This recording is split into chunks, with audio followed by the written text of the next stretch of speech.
What's good, YouTube? It's your boy D-Rib. Hey, today we're going to be reacting into how 1997 was the year that changed WWE forever. We all know we are a huge WWE guy. And we're here to see why 1997 changed WWE forever. First time across channel, make sure I go to hit that thumbs up and also subscribe. We're almost at 3,000 subscribers. And I won't be able to get there without you. So make sure I go to help your boy out. Subscribe. Don't depend on nobody else to do it. I need you to do it. I need you to do it, okay? But hey, without further ado, bruh, let's get into this. Let's figure this out. So many reasons. WCW well and truly hit its stride. It felt like there was no stopping Ted Turner's pro wrestling division, as it became the world's #1 promotion thanks largely to the success of the NWO. The gang warfare concept that Eric Bischoff introduced to WCW TV was a masterstroke that appealed to the disenchanted adult wrestling fan base, formerly alienated by WWE's cartoon-like direction. Paul Heyman's ECW looked as though it was going to break through into the mainstream, having outgrown its niche indie roots and starting to appear on pay-per-view for the first time. The ECW fanbase were hotter and more rabid than ever as word started to spread about its edgy presentation. For WWE, the Monday Night War had been grinding on for 16 long months, and by the 30th of December 1996 episode of Raw, WCW Nitro had roundly beaten Raw in the ratings for 17 weeks. The ratings gap was becoming cavernous as the popularity of the NWO became white hot, with fans barely being able to contain their excitement for the next twist in the storyline of the gang's bid to take over WCW for good. The new generation was a misfire for WWE in terms of creative. WWE took the wrong direction in 1995, and as fans either turned to WCW or turned off wrestling entirely, McMahon found himself floundering for the first time in his career. In 1996, WWE had a better year than in 1995, but the business continued to decline. It felt possible for the first time ever that WWE could end up going out of business, as the gap in ratings between Raw and Nitro was more than an entire point, as the NWO were providing fans in WCW with a product only a step away from reality in comparison to WWE's cartoon world. At the start of 1997, WWE were well and truly Bro, look at Big Show. I don't even look like Big Show. On the ropes. However, in hindsight, we can see that this was a year of great change, a year of regrouping, a year where McMahon finally realised that wholesale changes needed to be made to his product if he was going to survive into the new millennium. It's fascinating to look back on 1997 and see the start of the momentum that would eventually see WWE through to 2001, and McMahon finally conquering WCW by buying them out. 1997 was the dawn of the Attitude Era, and while Raw still wouldn't beat Nitro until April 1998, the seeds were being sown for the future. That was an intro? In the mainstream, Jerry Springer was at his peak, WCW was promoting gang warfare, and ECW was presenting gritty, hardcore wrestling with shoot promos blurring the line between fiction and reality. Viewers wanted reality, or as close an approximation to it as possible. Shotgun Saturday Night was a bold step in that direction, and watching it back now, we can see how the Attitude Era evolved from content like this. The debut episode of Shotgun aired on January the 4th, 1997, and emanated not from an arena, but from the Mirage nightclub in New York. The last time WWE tried something similar to this was with the debut of Raw from the Manhattan Center back in 1993. Raw was supposed to be a grittier, edgier take on WWE's vision of wrestling, but there was to be no Doink the Clown on Shotgun. What we did get was Marlena taking her top off. Sure, her back was to the camera, but the intention was there. This was WWE, like you'd never seen it before. WWE modified their usual presentation in other ways too. The ring was smaller due to the confines of the location used to present the show, and the ring ropes were all coloured yellow rather than WWE's traditional red, white and blue. Other episodes of the show came from other locations around NYC, including the ECW invasion of WWE in 1997 couldn't have been any more explicit. The working relationship between ECW and WWE in 1997 benefited both companies. For ECW, they were about to go live on pay-per-view for the first time with their barely legal event and badly needed this mainstream exposure to ensure it didn't flop. McMahon's openness to working with ECW showed how his mindset had completely changed by 1997. WWE's flagship show, Monday Night Raw, also started to change from February 1997 as they added an extra hour to the show to compete with Nitro's extra hour. By March the 10th, Raw's attitude adjustment came into full effect as a down and dirty new intro aired with grungy new music, and WWE unveiled a spectacular huge new stage in Titantron, complete with a pyro display like nothing ever seen before in wrestling. The fans went crazy. It still gives me goosebumps watching it back. And then Vince McMahon on commentary bellowed,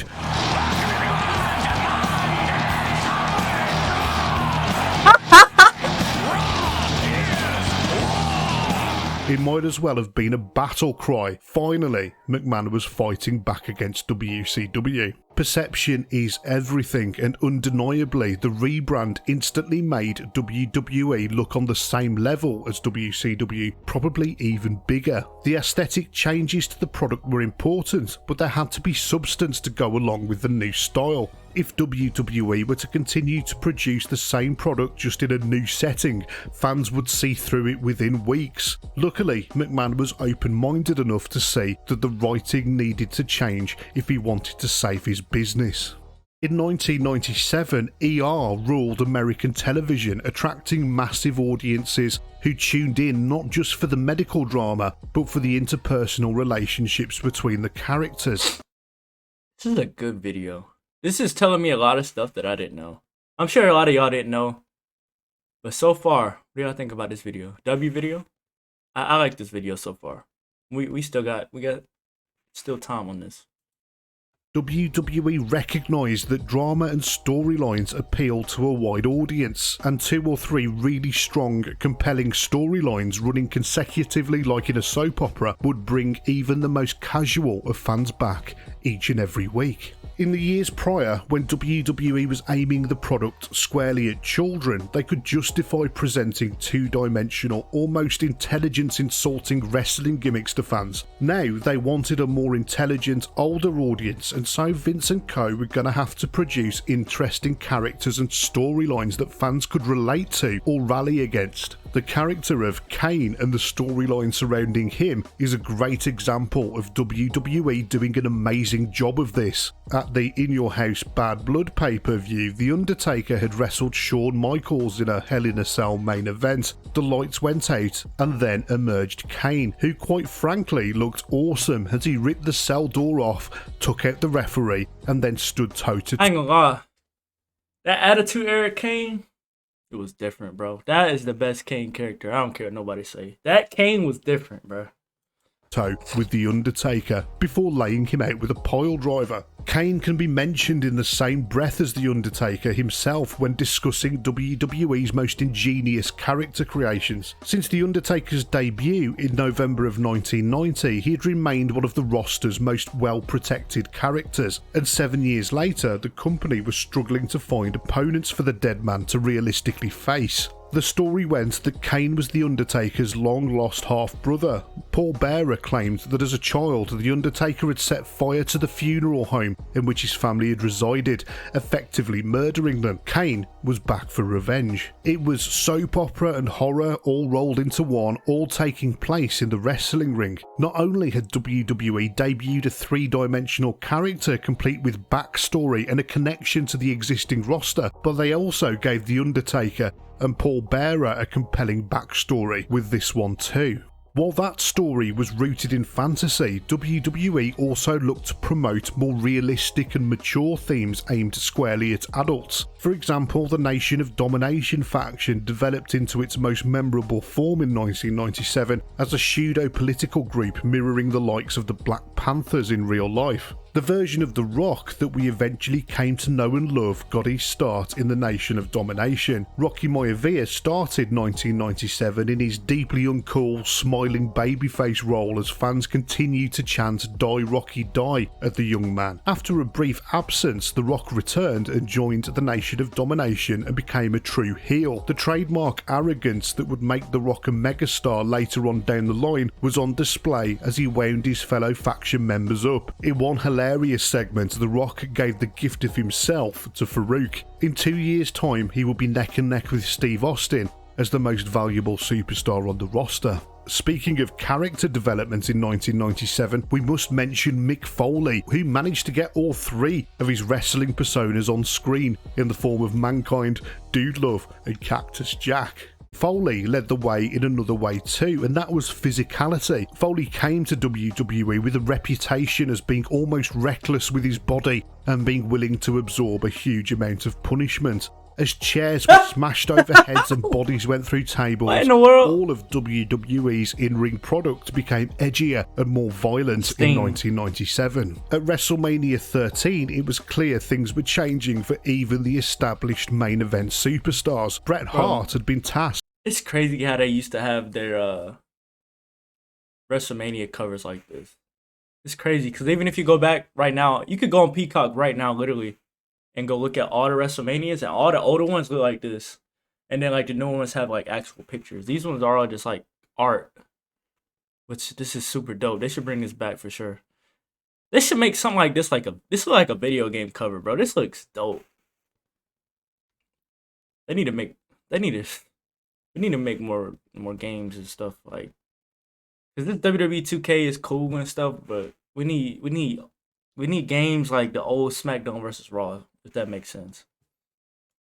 During the darkest days of WWE's new generation era to be the figurehead of the company, its number one babyface. Whether Hart did a good job or not is debatable, but one thing was for sure, by March 1997, that spot was no longer his. Stone Cold Steve Austin was getting super over by this point. He was indicative of the new audience that WWE was starting to bring in, and his no-nonsense, take-no-prisoners persona was like nothing the fans had ever seen before, and they absolutely loved him. Austin was an anti-hero for the cynical late 90s. The straight-up babyface role that Hulk Hogan and Bret Hart had previously personified was not cool anymore. Hart was having to change with the times too. He'd always been presented as a white meat babyface, pure of intention and totally fair in the ring, but that just was not going to cut it in the late 90s. While Hart took some time off in mid-1996 to try his hand at acting, Austin had started to climb the ranks. A feud between the two was on the cards.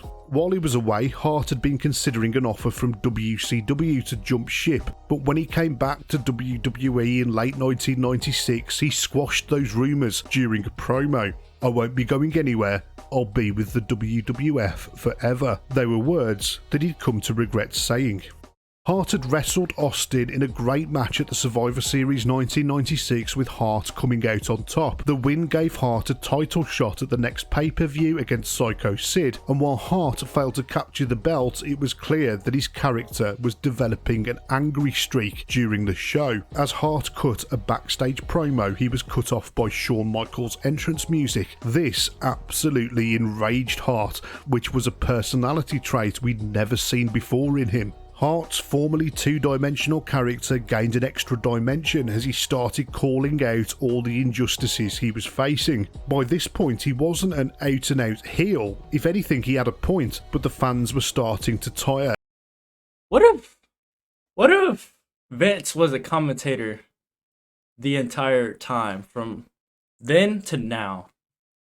I wonder how he would have been. Instead of being backstage in the Gorilla Crew area and all that stuff, he was right there on the commentary table. Him, Michael Cole, Jim Ross. I wonder how that would have been. I know he was a good commentator, and I already know he's already like in their ears and stuff. But I wonder how it is to be talking and you have them in your ear talking. You have him in your ear talking at the same time. That would mess me up. But I know that they eventually got used to it. But like, I wonder what kind of stuff he would be saying in their ear. Wasn't an out-and-out heel. If anything, he had a point, but the fans were starting to tire of his moaning. During the WrestleMania match, Austin battled Hart back and forth, and we were greeted by the famous sight of Austin in the sharpshooter with blood pouring out of his head. Austin passed out rather than tapped out, causing Hart to be declared the winner. Austin came out of the match looking like one cool motherfucker, and after the contest, Hart would continue to attack Austin, cementing him as a heel. As he made his way to the back, Hart shouted at the fans and gave them the finger, an act that was unimaginable just 12 months before. Of course, Bret Hart would be involved in one of wrestling's most famous real-life moments just a few months later at the Survivor Series in November, as the Montreal Screwjob would be the catalyst for an even... Speaking of Survivor Series is tomorrow. I'm recording this on Black Friday. Survivor Series is tomorrow. Let me know who y'all got winning the War Games matches. I got, as much as I want to say the Brawling Brutes, we already know something's going to happen. Some kind of strings are going to be pulled. No, actually, no. I'm going with the Brawling Brutes. The Brawling Brutes are going to win.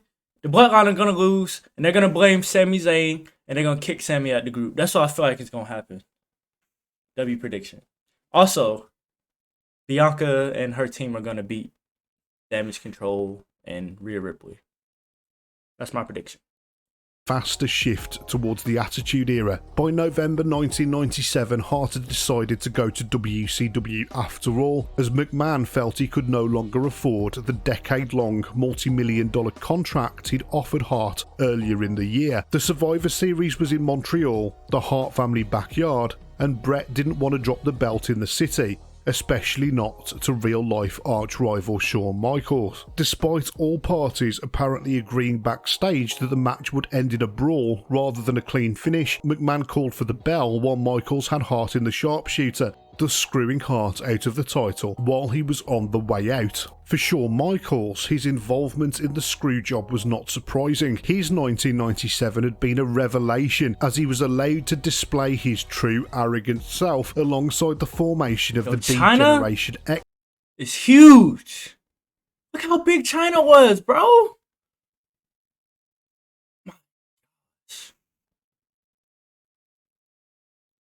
Wow. Faction.